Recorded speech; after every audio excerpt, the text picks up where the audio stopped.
Am I the asshole for telling my mom to report her pregnancy to CPS instead of trying to make it my problem and then reporting it myself? My mom and my dad broke up when I, 17, was a baby. My mom got married when I was 2, and she had my half-brother when I was 3. I lived with my parents half the time each until I was 6, and that's when my dad died. I lived with my mom until I was 10 because that's when CPS got heavily involved. My half-brother has issues. I don't know what those issues are. He's just really violent, even all the way as a young kid. He was like that everywhere, choking, punching, trying to stab people, all kinds of stuff. When I was 10, he tried really hard to push one of his toy cars down my throat, and he was grabbing my neck and squeezing. He left marks. I ended up hitting him really hard to get him off me, and he got hurt too. My paternal grandparents offered to take me when CPS said it wasn't safe to continue like it was. My half-brother had lots of trouble at school too, and he had some child welfare person who spoke to him once a month at the time. I don't think they were CPS, but maybe they were. I didn't agree with me living somewhere else, but it was either me or my half-brother, and his dad wanted him with them, so my mom had to give up the fight eventually. CPS and the judge and GAL said it was not safe for me or any child while my half-brother was there. I had a good life with my grandparents, and I was happier with them anyway. I got to go to a different school in another district, which was good for me,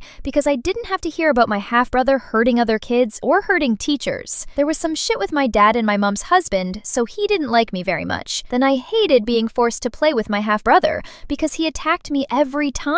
But mom said we needed to have each other's backs like brothers do. I saw my mom a handful of times since I was 10. She's allowed to visit, but only alone, and only with permission, and asking ahead of time. But she doesn't like doing that. She thinks she should be able to see me, and I should be allowed to go to her house anytime. It doesn't matter that I want nothing to do with her house. Last month, my mom sent a text showing she's like really pregnant, and she told me we need to talk because she's worried about how they'll manage, and I'll need to help. I told her to report her pregnancy to CPS instead of trying to make it my problem. She texted me a bunch of times back with stuff like, "This is your half-sister and she needs you, and I'm your mom and I need you." She kept saying call me and stuff, and I ignored her. I knew she was probably all kinds of pissed, but I still won't go back even though I'm almost 18. When I didn't respond, she said my half-sister would go into the system because her husband's parents are too old to take her, and my half-brother can't be put somewhere he could be abused and mishandled because of his aggression. My mom's parents died last year, so they can't take the baby either when she's born. After 2 weeks of her pushing back on my answer, I called and told CPS about the pregnancy, and I guess they went to my mom about it because she freaked out and started texting more. Slim Ida.